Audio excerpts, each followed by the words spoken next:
Ketika mereka menikah belum mencapai kesuksesannya, maka di dalam pernikahan itu kan dia pasti akan mengejar atau dia ingin mewujudkan cita-citanya. Ini implikasinya, dampaknya dia menjadi tidak memprioritaskan keluarganya. Seringkali saya mendapatkan istri yang mengalami yang namanya postpartum depression. Postpartum depression itu depresi setelah melahirkan. Baby blues. Ya, istilahnya baby blues.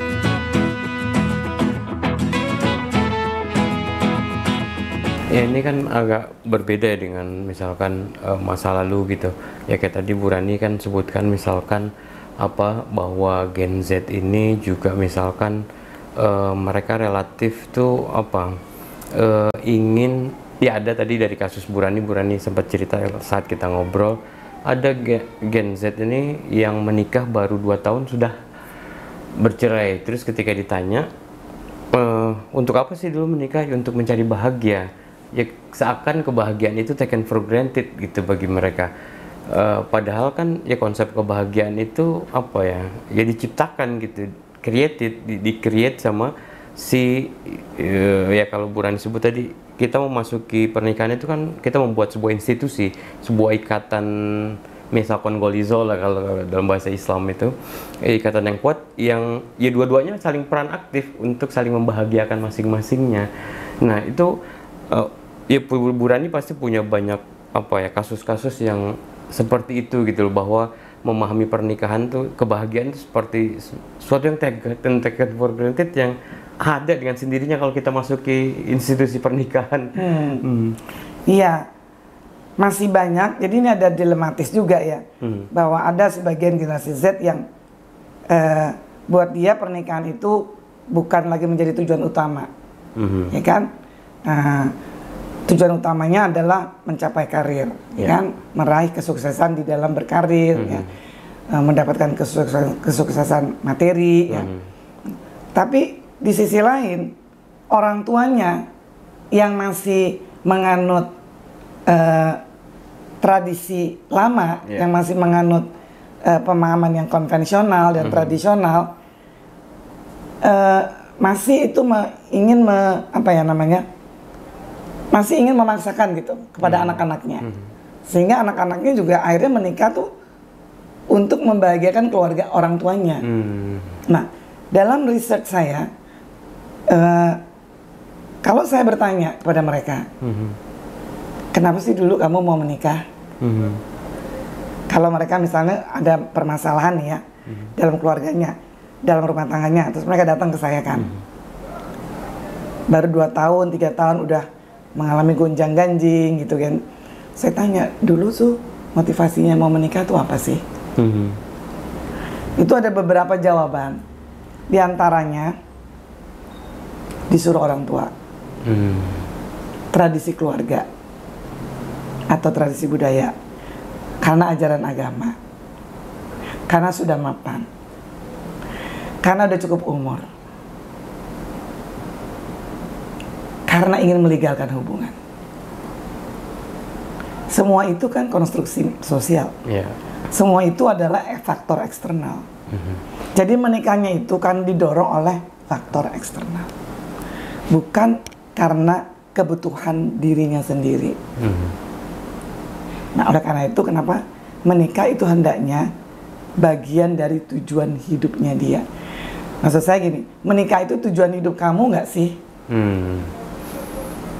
Jangan-jangan kamu menikah itu adalah tujuan hidup orang tua kamu, yang mereka akan sukses kalau mereka sudah menikahkan anaknya. Kira-kira seperti itu loh. Karena kalau kita mau kembali kepada ajaran agama, katakanlah karena saya Muslim, itu kan ada 3 tugas orang tua. Apa tuh? Mendidik anak. Ya, memiliki anak, mendidik anak, kemudian memberikan sekolah ya, memberikan pendidikan yang baik, ya kan, dan menikahkan.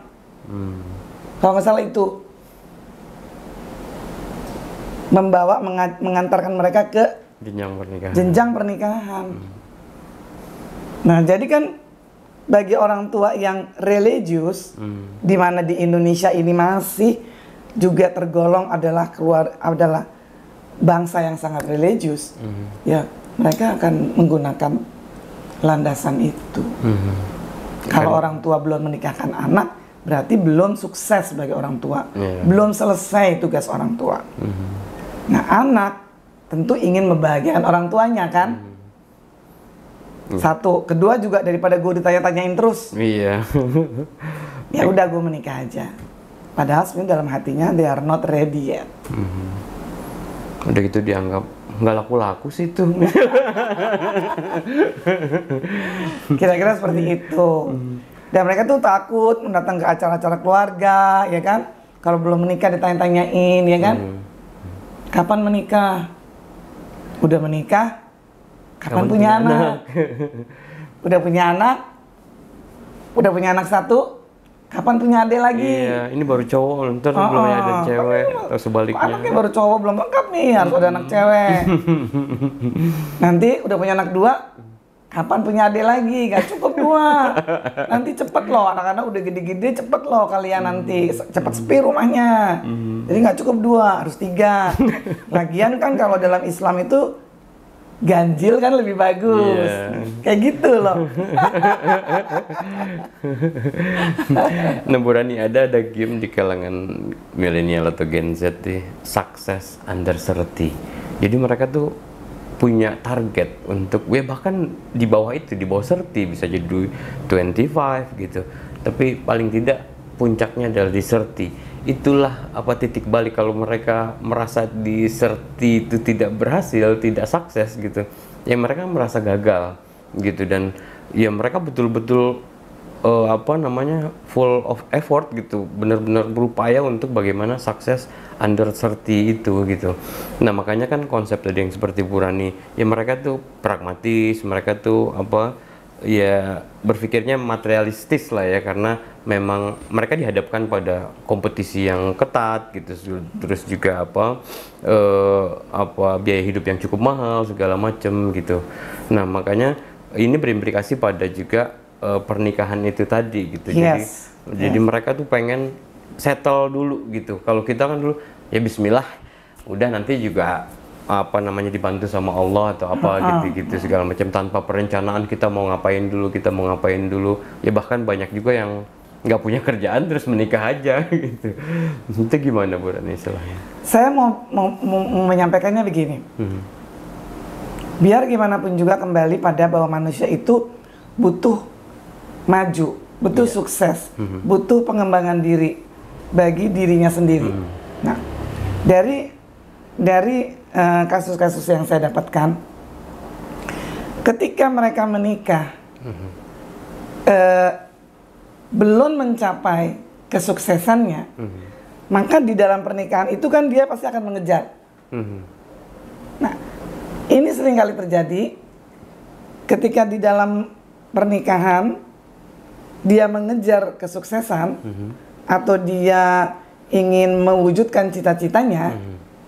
Itu kan berarti kan dia akan sibuk sekali ya. Dia akan fokus kepada pengembangan karirnya, pada kesuksesan dia sendiri. Nah, ini implikasinya, dampaknya, dia menjadi tidak memprioritaskan keluarganya. Paham kan? Kalau dia belum punya anak, atau dia belum punya istri atau belum menikah, dia nggak punya tanggung jawab. Dia hanya bertanggung jawab pada dirinya sendiri. Sehingga dia mau kerja mati-matian, mau workaholic, mau mengejar cita-cita, ya dia hanya bertanggung jawab pada dirinya sendiri. Nah, tapi ketika dia sudah menikah, lalu apakah kalau sudah menikah itu kemudian cita-citanya berhenti? Kan enggak. Justru pada saat dia menikah itulah mulai dia fokus pada pengembangan dirinya. Dan ini banyak terjadi. Sehingga waktu-waktu dia yang harusnya diberikan kepada keluarga, itu dia lebih banyak gunakan untuk melakukan kegiatan-kegiatan yang berkaitan dengan pengembangan diri, pengembangan karir, dan sebagainya. Termasuk dia mau melanjutkan studi. Nah, ini berlaku juga terjadi pada baik suami maupun istri. Seringkali saya mendapatkan istri yang mengalami yang namanya postpartum depression. Itu apa Burani? Nah, postpartum depression itu depresi setelah melahirkan. Ya, baby blues. Ya, istilahnya baby blues, tapi sekarang lebih banyak istilahnya postpartum depression atau PPD. Itu dialami oleh ibu-ibu yang baru melahirkan, terutama ibu-ibu muda. Kenapa mereka mengalami depresi ketika baru habis melahirkan? Karena dia kan merasa bahwa dengan punya anak itu, segala kemungkinan buat dia mengembangkan diri itu jadi terhambat gitu loh. Karena dia akan menjalani peran baru kan. Semuanya tuh dia merasa semuanya tuh berubah. Badannya aja berubah. Ketika dia melahirkan, ya kan? Badannya berubah. Nggak punya me time. Ya, nggak punya waktu untuk dirinya sendiri. Dia harus lebih banyak melakukan kegiatan-kegiatan yang memprioritaskan baiknya. Sehingga dia merasa kok gue udah nggak menjadi diri gue sendiri gitu loh. Nah disitulah dia merasa ada belenggu gitu. Dia kayak nggak bisa kemana-mana. Apakah hidup saya terus-menerus seperti ini? Nah, itu sehingga dia depresi. Karena dia merasa bebannya tuh bertumpuk-tumpuk ke dirinya. Ya. Apalagi ya itu akan PPD itu akan lebih parah dialami. Apalagi kalau suami tidak ikut, tidak terjun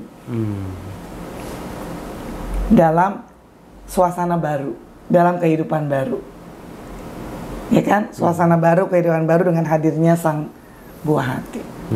Kadang-kadang saya aneh ya.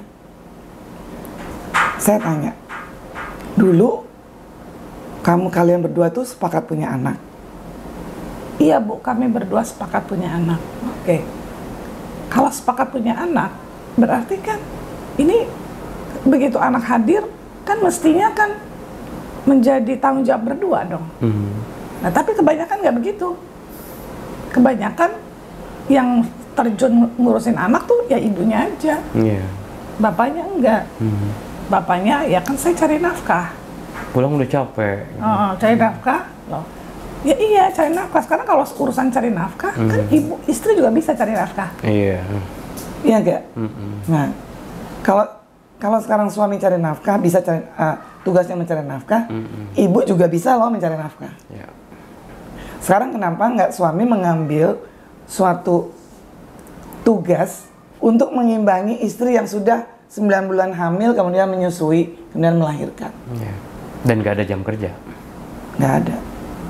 Kalau suami pulang capek kerja, ya ada jam kerjanya. Istri ya kan, istri 24 hours. Gitu loh. Jadi tetap yang namanya mengurus anak, ya tugas bersama. Ya tinggal bagi waktu aja. Gitu. Oleh karena itu kenapa saya tuh kurang setuju dengan suami istri harus membagi tugas.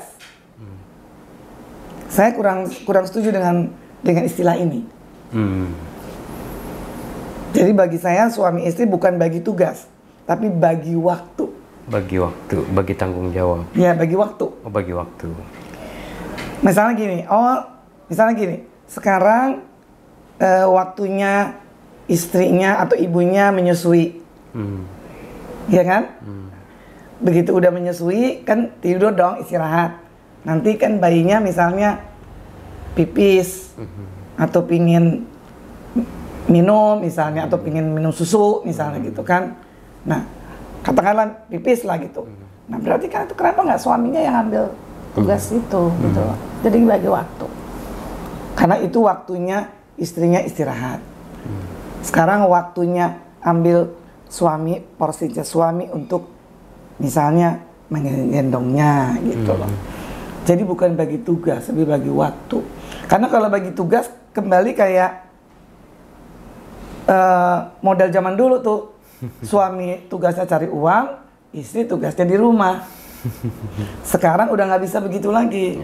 Karena istri juga bisa cari nafkah. Jadi bukan bagi tugas, tapi bagi waktu. Karena yang mendirikan keluarga ini kan suami dan istri. Jadi semua tugas keluarga itu tugas bersama. Nah, kira-kira seperti itu.